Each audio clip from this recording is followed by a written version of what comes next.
And they are off in racing in Araxá. And it's Nino Schurter with a really strong start down the right-hand side. And a big scrap. We've got this long, fast section, but everybody wants to be in that top 10 for the first technical climb. Currently, Blevins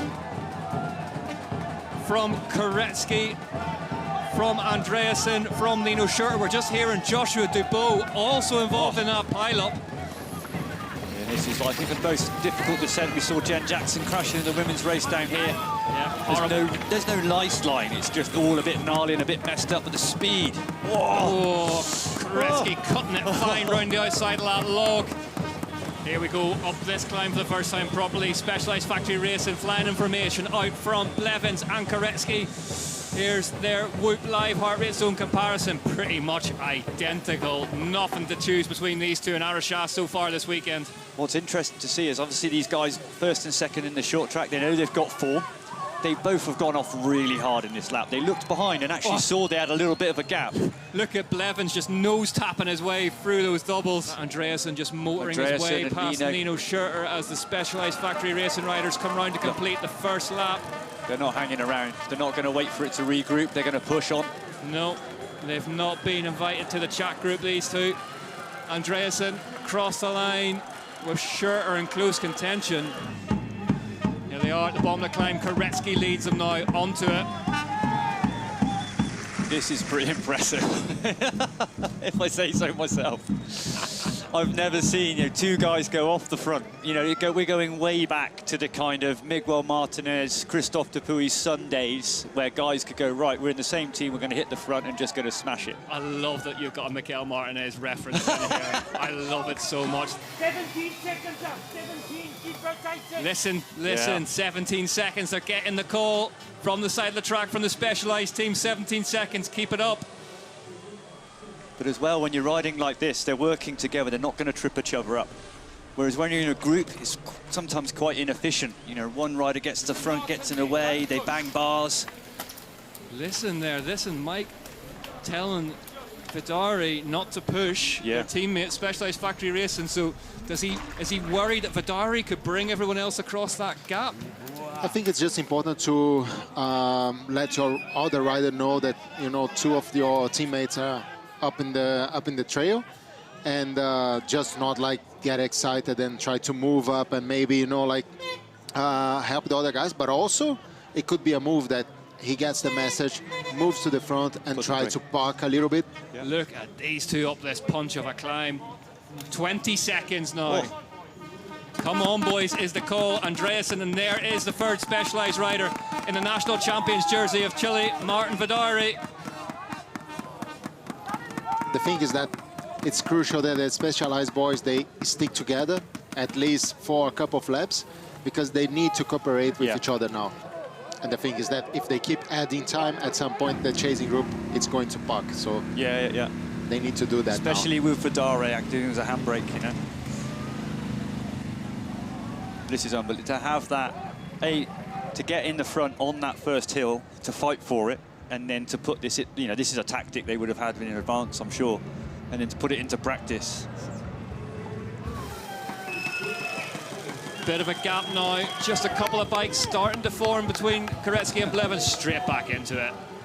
But it's a sign. I would say it's a sign. On the steep climb before, I had the feeling that Blevins was just hurting a little bit more than Koretsky. It was just squeezing. Yeah. And Martin Vidari moving up now. Yeah, he's doing a good job of just putting everybody off, just leaving, just rolling a little bit, but not really pushing. Yeah, doing a fantastic job. If you are on this group by now, 35, 36 minutes of racing, if you have the legs, it's good if you go there.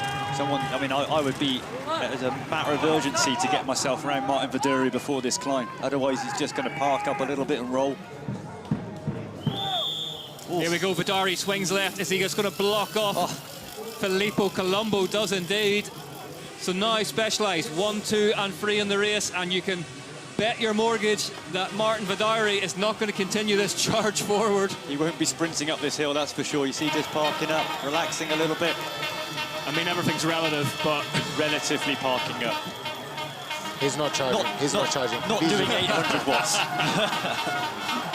Really, really fascinating race here in Araxá, round 1. And now this pack need to get past Martin Vidari. And that's super frustrating. If you do some work like trying to close the gap and then someone just like destroy all your hard work, this is super frustrating during the race. You gain 5 seconds and then you lose 5 seconds straight away.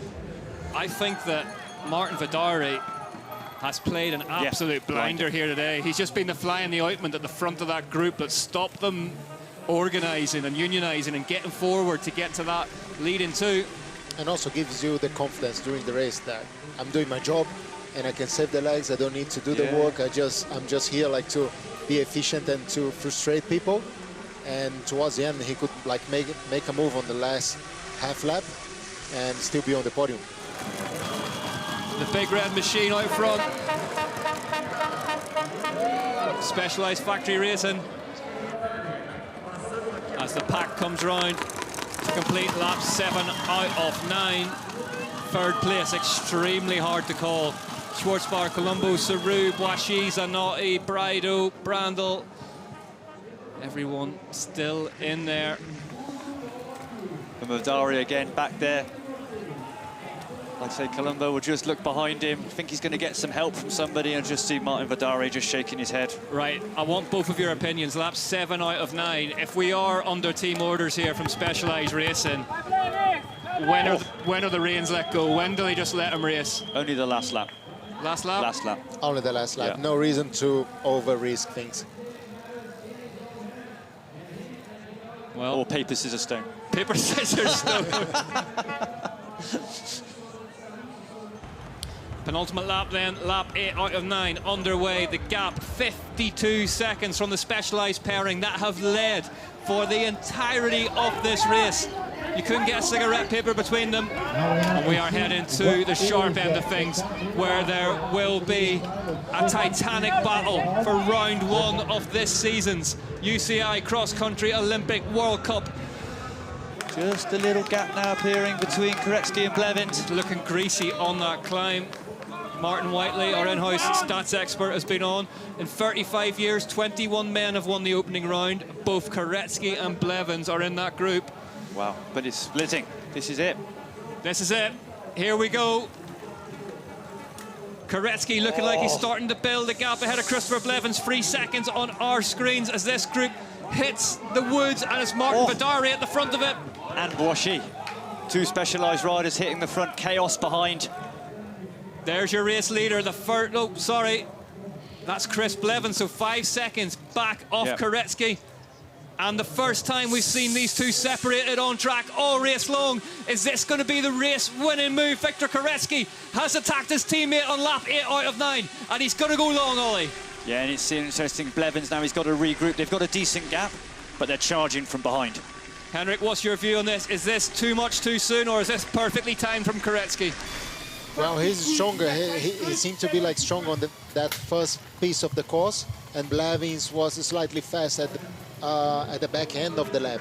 So let's see what happens now. But if he keeps like building the gap like he's doing right now, I think that's going his way. It's 8 seconds. Yeah. It's 3 seconds more than it was just 1 sector ago. But Blevins still looking comfortable, still looking good. And look at this battle royale behind them. Chaos behind.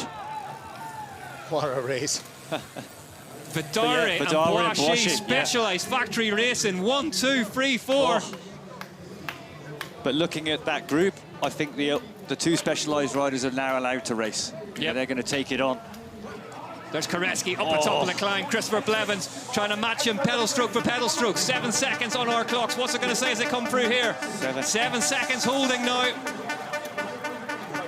But Koretsky, it's how strong he is on those little short kind of 10-second kicks. He's got that pure sprint power. And then he can recover and go again. It's why he's so successful in the short tracks as well. Blevins. And they're still fighting there, you know. Yeah. Henrik, how impressive has the show been that these two have put on today? 8 laps later, I'm still shocked. You came in and you were shocked, and you're still shocked now. Blevins sits down, heads into the jump line. 6 seconds on our clocks. Look at him, just nose bonking through the tabletops. Viktor Koretsky will hear the bell. He takes a drink. It's now up to him.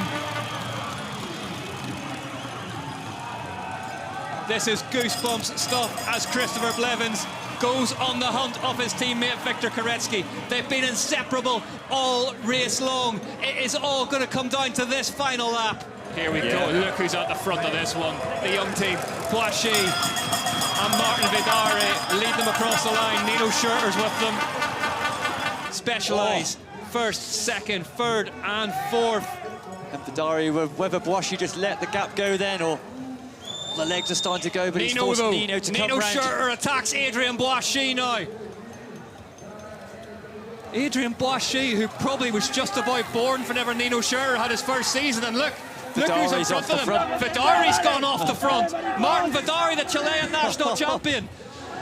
Forster's gone for the cross. He's off the bike and on. Viktor Koretsky, it's 12 seconds to Blevins now. Blevins is coming. One mistake here from Viktor Koretsky could be disastrous, and this is the section of track where that exact scenario went down last season. Up this next climb. One more climb to go. Lightning surely can't strike twice for Viktor Koretsky on this climb in Araxá. He looks left, tries to put it out of his mind. This is it. The power is still there. Cress's top one. There's Blevins. Shoot down. There's Blevins. They're nearly back in the same shot. Can Christopher Blevins close off a 16-second gap on the last lap here in Araxá, or has Viktor Koretsky timed this attack to perfection? I can tell you it's still Specialized 1, 2, 3 as well. Vidari, Schurter, Forster, your top 5, but you can't take your eyes off the front of it. And that fight for third, 44 seconds now. Really the speed of that group. 11 seconds to Blevins. He's going to run out of track, Ollie. Wow. No, this is done, but what an amazing performance from Specialized, and as well from Viktor Koretsky. I've never seen anything go from start to finish. From the first climb, these guys took it on. First time a team has locked out the top 3, potentially in the elite men's cross-country Olympic distance. Martin Vidari, you got to take your hat off to him. All of the top 10 have ridden out of their skin today. None more so than this man, Viktor Koretsky. Ducks the head, starts to realize what he's accomplished. A long-range attack after some formation flying will do nicely. Viktor Koretsky licks his lips and heads for home. The Frenchman set to take home one of the most remarkable season openers we have ever seen. Viktor Koretsky does the job in Araxá. What a race. Specialized factory racing. It doesn't get better. But where is third place going to come from? This battle is going to be absolutely insane for the line. These two could get run over. Get out the way. What camaraderie between them, but we need to see that battle behind them. Who's going to take third place? As we look out the commentary booth window, it's going to be Martin Vidari, the Chilean, home in third place. Specialized factory racing, do the triple. 1, 2, 3. Viktor Koretsky can't believe it. Viktor Koretsky takes a frankly phenomenal win here in Araxá.